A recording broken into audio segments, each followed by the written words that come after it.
ci sénégalais ñoom loolu waxtaanal daal dinay wute loolu déjà ci loolu la ñuy taxaw sax ndax bi yoon daal dinay attaqué waat li nga xamante ni si moo nekk la justice mu jàpp ni li ñu tuddee état profond ba léegi nii moo ngi fi te en plus jàpp na itam lépp loo nga xamante ni si le seul problème du Sénégal est la justice et demeure li nga xamante ni si moo nekk la justice mu jàpp ni ba tey dañoo nekk ci li nga xam ne moo nekk ay combine ci la justice bu nekk aussi yenn ci magistrat yi tamit dañoo mel ni dañoo jàpp yàlla te duñu ay yàlla ay nit rek lañ comme ñun en plus il assume li nga xamante ni moo nekk ses propos alors Momo Cissé est-ce que le premier ministre war naa dem ba génn biir réew mi di vilipender Sénégal ci li nga xamante ni si moo nekk wàllum justice est-ce que lii di am aussi du amaat beneen jeexital bu doy waar bu muy andiwaat ci biir réew mi. daf leen bett ci moom. waaw bett ma koy waaye pour man mënoon na ko yemale ci biir réew mi rek. attaqué bi booy weer réew mi kay di ko weer ko ci biir ci biir génn duñu weer. Adji. Ousmane Sonko n'aime pas le Sénégal. N'aime pas le Sénégal. Il ne l'aime pas. Il ne l'aime pas. Il n'aime pas le Sénégal. Situation yi mu bëgg a dugal Sénégal situation yooyu bu Sénégal tàbbee ci ay loxoom Sénégal dootu ci génnati ba faw bu dee boo ku nekk wuti foo dem. Il n'aime pas le Sénégal Ousmane Sonko bi mu nekkee Ousmane Sonko ba tey mosul teg acte boo xamante ni buy wane ne kii bëgg na réew mi kii bëgg na defar réew mi. Pour la première fois dans l'histoire politique du monde ma gis un premier ministre bu dem dëkku jàmbur di attaquer réewam pour la première fois dans l'histoire pour la première fois musuma ko gis sama àdduna musuma gis premier ministre bu dem beneen dëkk di fa attaquer dëkkam moom di attaquer institution yi nga xamante ni moom la jiite loolu est-ce que ku normal dina ko def nit ku normal dina def lool nekk sa kër baay di lekk di añ di lekk di naan dem sa kër gel toog fa di xas sa papa di ko saaga ak sa yaay xale bu jigéen bi su amee fulla am bopp dina ne kii du waaja le moment est mal choisi très mal choisi le lieu est mal choisi très mal choisi d'ailleurs moom il ne fait jamais un choix bu baax un bon choix il ne le fait jamais le moment est mal choisi parce que moment bi muy wax loolu suñuy doom ñun des Sénégalais sont au Maroc ñu war leen àtte suba ñu mobiliser ay boroomi xam-xam nee nañu ci wàllum yoon maanaam des avocats chevronnés pour ñu dem taxawu sénégalais yooyu noonu avocats yi fu ñu bokk lu dul ci système judiciaire bi yow tu dis que justice mooy problème mu Sénégal maanaam déjà ñoom décrédibiliser ngeen leen avant ñuy dem ca àtte ba loolu benn la. Le lieu est mal choisi parce que yaa ngi koy def ci un pays voisin donc kii di def lii est-ce que bëgg na réew mi loolu benn la ñaareel ba mooy il s'est pris encore une fois à la magistrature Ousmane Sonko boo fàttalikoo ay waxam dafa wax ne mosul gëm deep states maanaam l'état profond mosu koo gëm nee na moom mosul gëm ay réalité état mosu koo gëm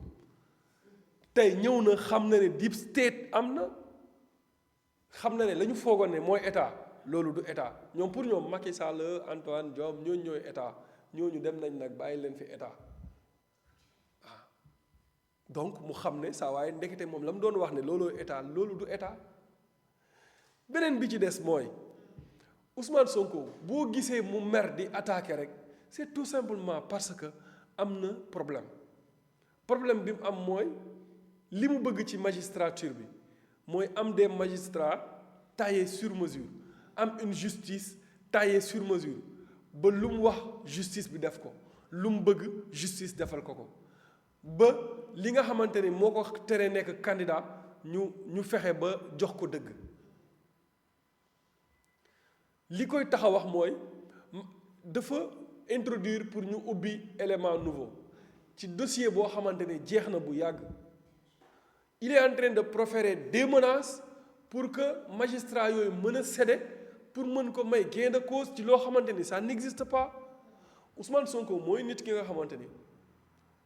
dafa bëgg lu ko neex wax ci réew mi fu ko neex dem lu ko neex def te dara du ko ci fekk dafa bëgg lu mu bëgg ci réew mi am ko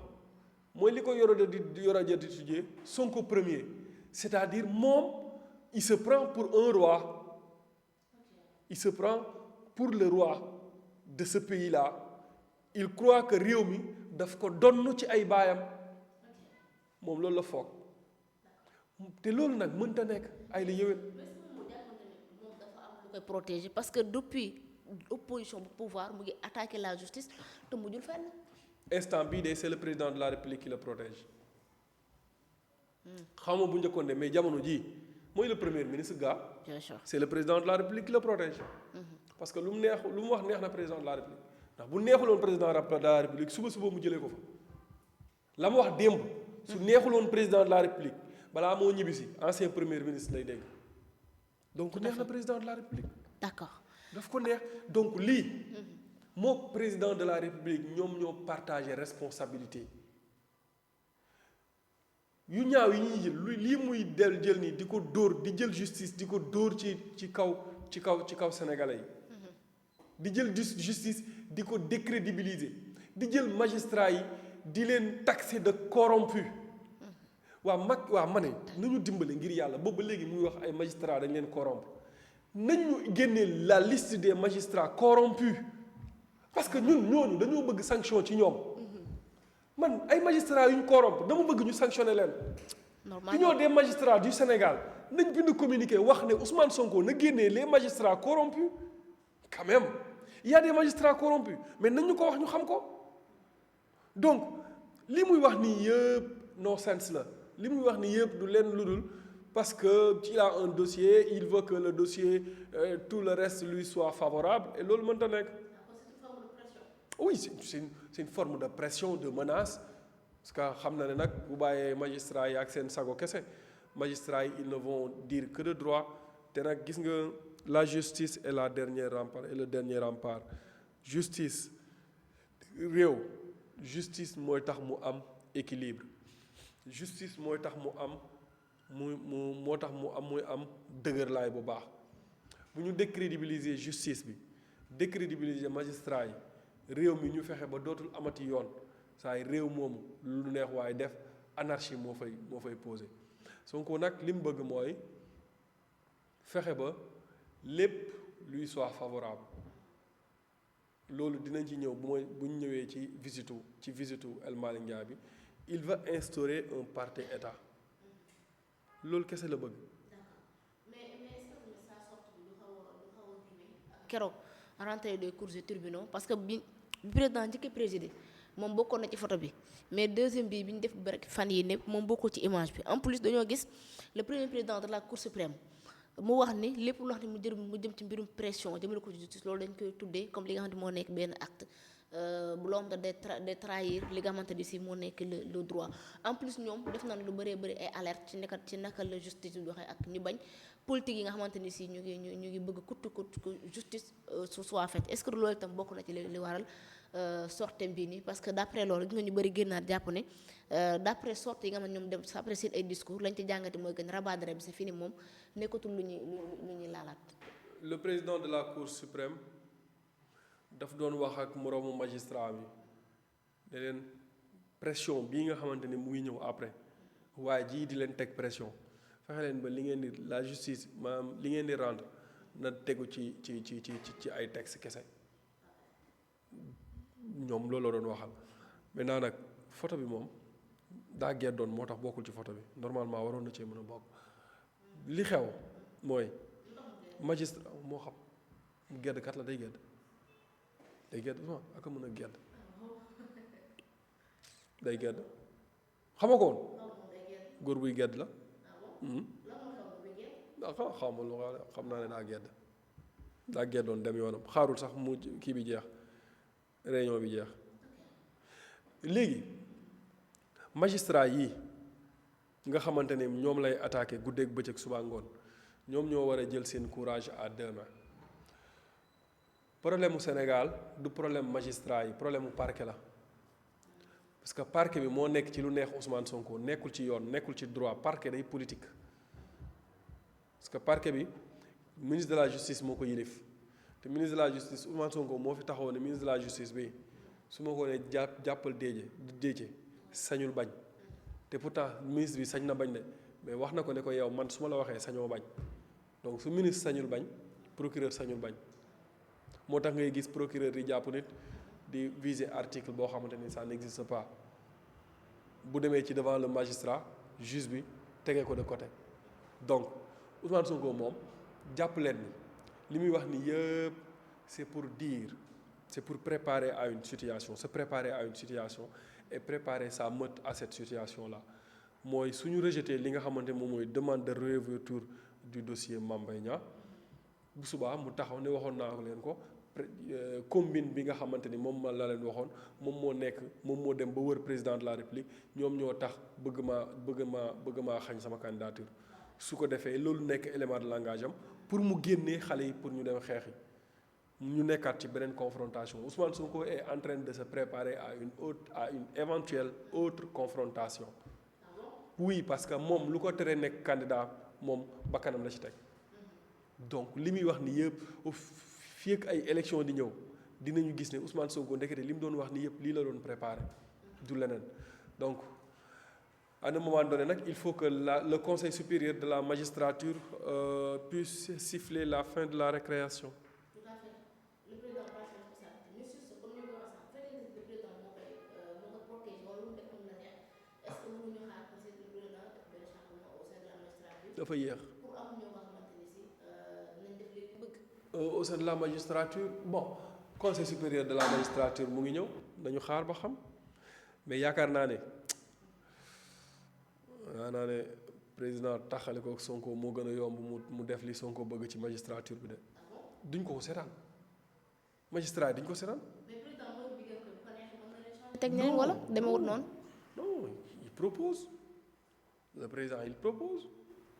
Oui. Conseil supérieur de la magistrature tu penses que président mooy ñëw jël bigam kii fal ku ko neex après dem non ñu koy waxtaanee c'est sur des propositions et puis ak ku mën a jël aussi xanaa nag magistrat ci réew mi warta mën a jël ay décisions yu nga xamante ni dafay wutee ak texte yi lu flagrant mu ngi mel ni arbitre final ba lu flagrant ñëpp di ci teg bët. xanaa nag magistrat yi sañu ko. dossier bii ñuy wax nii man xanaa nag magistrat sañta xelam sañu koo jox fukki xelam ak juróom-ñaar sañu koo jox mu dem di ubbiwaat dossier bi ak fan la koy teg ci yan base. fait nouveau bu amee mën na ko ubbiwaat moom mooy otam même bu fait nouveau amee du ko ubbiwaat. y a pas de fait nouveau. ah mais ñoom yu neen am nañ ay fait nouveau kay. y a pas de fait nouveau ci kii nu mu tuddati wax naa la ko fi keroog diffamation man waxuma ci ay affaire rapport ak yooyu noonu de rapport amul mais dama ne diffamation 10 jours lañ la may pour nga am fait nouveau jox naa la fi exemple Daouda Mine keroog. je pense qu'on en avait parlé. bien sûr on a parlé. non il peut pas y avoir de fait nouveau dem na rabat dara c'est fini 10 jours lañ la may suñ la condamné 10 jours. bañ ko condamné léegi ñaata weer la xaw ma ñaata at la. mais quand même ko yàgg na de. quand même c'est-à-dire Ousmane Sonko il est lu mooy li ma fi waxoon c'est un premier ministre capricieux irresponsable il est tellement capricieux comme un bébé su amee lu mu bëgg kontaan reetaan su amul lu mu bëgg toog di jooy di boole donc c'est un problème daal le seul problème c'est pas la justice. Le seul problème du Sénégal mooy ni ma ko waxee woon te ci suba le seul problème du Sénégal c'est Ousmane Sonko. Ousmane Sonko il n'est jamais content c'est un éternel indigné. À chaque fois il s'indigne magistrat yi dañ leen corrompre magistrat yi nii président nii dañ maa complot ci ay combine lañ nekk. À la limite bon c'est désolant d'avoir un premier ministre aussi irresponsable que ça c'est vraiment écœurant alors si jamais bu fekkente ni si moom li mu bëgg dëggantaan amu ko ci li nga xamante ni si moo nekk réew mi li mu bëgg ci justice aussi mën ko ci am sur ce lan moo nar a nekk la suite.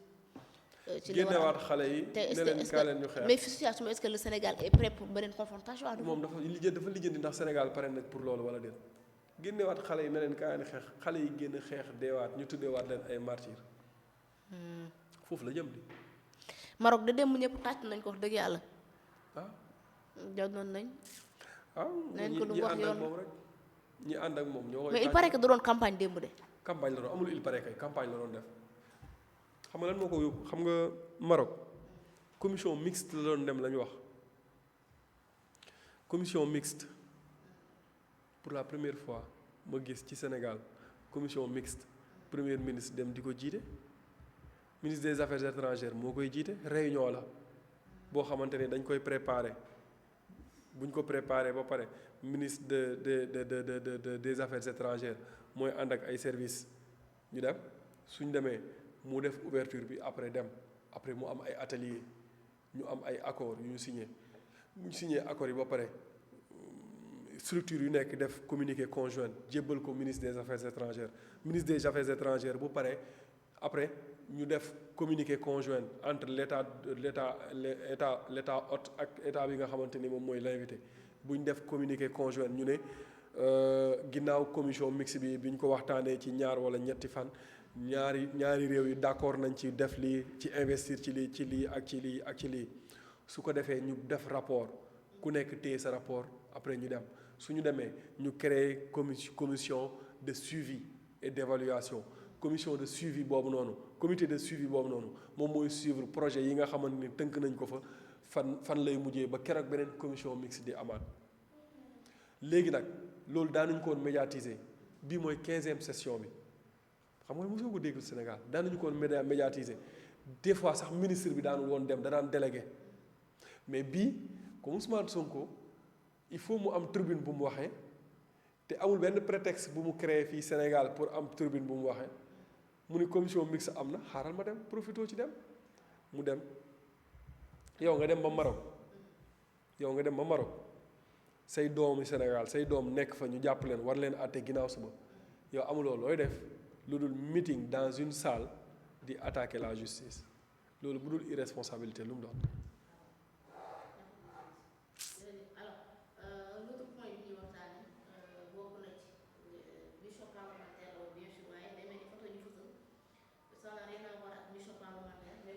politique la pour li nga xamante ni si moo nekk le renforcement des liens avec le parti Pastef bu Sénégal et le parti communiste chinois.